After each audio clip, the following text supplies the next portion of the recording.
She was the wide-eyed, soft-spoken star who lit up the screen in The Shining and Popeye. But behind Shelley Duvall's enchanting voice and fragile beauty, a silent battle was brewing, one Hollywood ignored and the world forgot.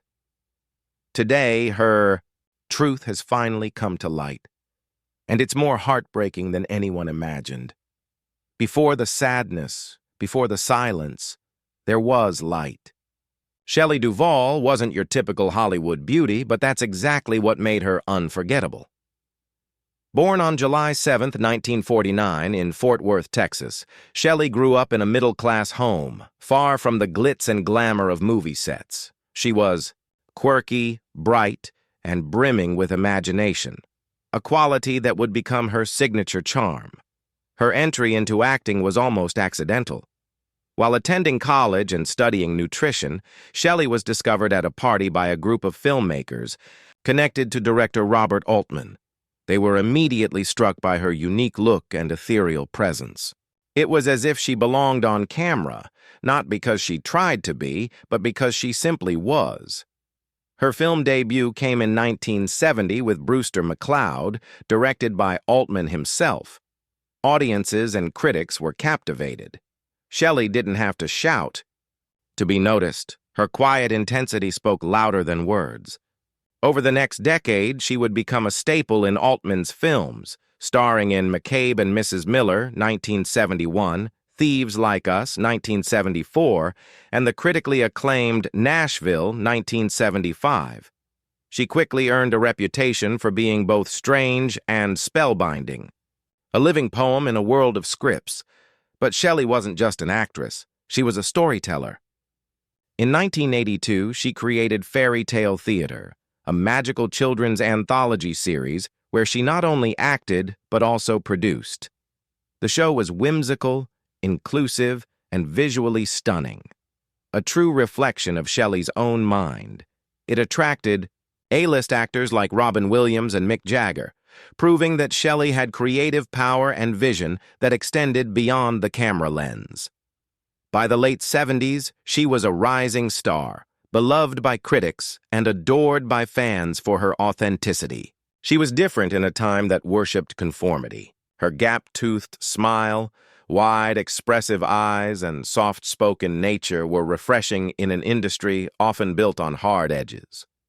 But her most famous role, the one that would bring her worldwide recognition and also the most pain, was just around the corner. She was about to walk into a role that would immortalize her and haunt her forever. In 1980, Shelley Duvall was cast as Wendy Torrance in The Shining, directed by the legendary and notoriously perfectionist Stanley Kubrick. It should have been the pinnacle of her career, but instead, it marked the beginning of a slow, painful descent. From the outside, The Shining is a masterpiece, eerie, intense, unforgettable. But behind the scenes, it was a psychological battlefield. Shelley wasn't just playing a terrified woman, she was living it. Kubrick, known for pushing his actors to their limits, subjected Shelley to something far beyond direction. He isolated her from the crew, berated her in front of others, and demanded take after take, 127 times for one scene, a Guinness World record. She cried so much that she began losing hair. She wasn't acting anymore. She was genuinely breaking down. Kubrick believed it would get a more authentic performance. And yes, the performance is unforgettable. But at what cost? Years later, Shelley said in interviews that working on The Shining was excruciating. She described how she cried every single day for nearly a year. The toll it took wasn't just emotional. It was physical. Her health suffered.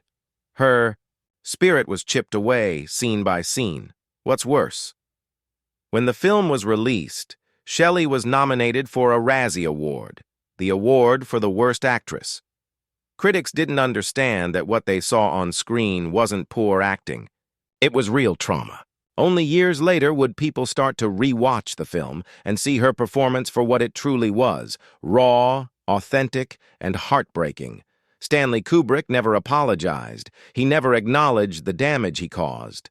And while Jack Nicholson walked away from the film as a legend, Shelley walked away a ghost of herself. Her career never truly recovered from The Shining.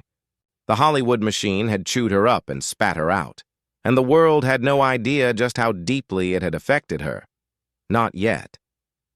After The Shining, Shelley Duvall should have had her pick of roles. She had proven she could carry a major film, survive the demands of a genius director, and deliver a performance that haunted audiences. But instead of ascending to Hollywood royalty, she slowly slipped away. In the 1980s and early 90s, Shelley still appeared in a few notable roles. She starred in Time Bandits, Frankenweenie, and Robert Altman's Popeye opposite Robin Williams, a role she was born to play. Her quirky, gentle charm shined in children's programming, too. Shelley became a beloved figure among younger audiences through Fairy Tale Theater, a series she created and produced herself. She narrated whimsical stories and worked with A-list celebrities, proving she was more than just an actress. She was a creative force. But the energy she poured into these projects was enormous, and Hollywood was not kind in return. Studios, executives, and even some audiences didn't know how to categorize Shelley. She wasn't glamorous in the traditional sense. She wasn't chasing blockbuster fame. She was always different, a little too offbeat, a little too vulnerable for an industry that thrives on control and conformity. By the late 1990s, Shelley's appearances dwindled. She moved away from Los Angeles, away from the industry, and away from the public eye. No dramatic farewell, no final starring role. She just faded. The whispers began. Where did she go? Why wasn't she acting anymore? Rumors of mental illness surfaced, but there were no official statements. Only silence. For someone who once lit up screens with her honesty and eccentricity, that silence was deafening. For years, Shelley Duvall lived in obscurity in Texas, choosing peace over the performance. Her fans wondered what had happened, why Hollywood had abandoned someone so unique and talented. But the truth was darker. It wasn't just Hollywood that had failed her. It was everyone. No one checked in. No one reached out. The industry, that once demanded everything from her, simply moved on. In 2016, after nearly 2 decades away from the public eye, Shelley Duvall reappeared, but not in the way anyone hoped. The world was stunned when Dr. Phil aired a segment featuring Shelley. It wasn't a tribute to her legacy or a thoughtful interview about her life after fame. Instead, it was something many viewers described as exploitative. Shelley appeared disoriented and visibly distressed. Her once vibrant eyes looked lost. She spoke of delusions, paranoia, and fear. She believed Robin Williams was still alive. She said strange, scattered things that made it clear this was not the Shelley Duvall the world remembered. The backlash was immediate.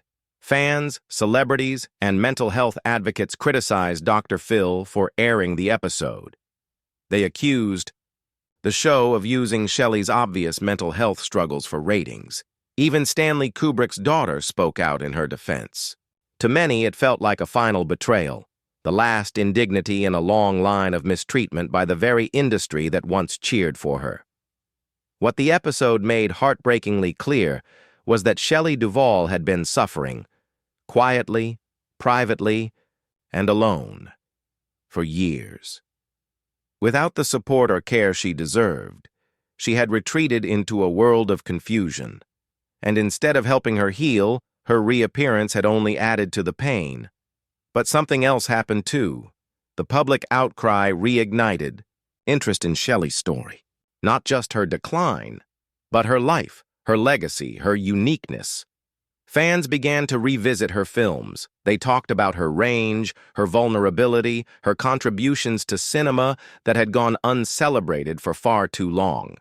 For the first time in Years, people weren't just asking, what happened to Shelley Duvall? They were saying, we failed her, and then a glimmer of hope. In 2022, Shelley made a small return to acting. A film called The Forest Hills cast her in a horror role. She was older, softer, and still unmistakably Shelley. It wasn't a blockbuster. It didn't make headlines. But it was something far more powerful. It was proof she was still here, still capable, still fighting. That brief return reminded the world that behind the tragedy was a woman of immense talent and depth who had been chewed up by a ruthless industry and abandoned in silence. Shelley Duvall deserved more love, more support, more recognition. As the screen fades to black, her story leaves us with a haunting question. What could have been if we had truly protected her light? Shelley Duvall gave us unforgettable performances, but her real-life story deserves just as much attention. If her journey moved you even a little, please give this video a like and share it with someone who remembers her magic. And if you want more true emotional stories from Hollywood's hidden corners, hit that subscribe button and turn on notifications. Her story may be tragic, but her legacy lives on because of viewers like you.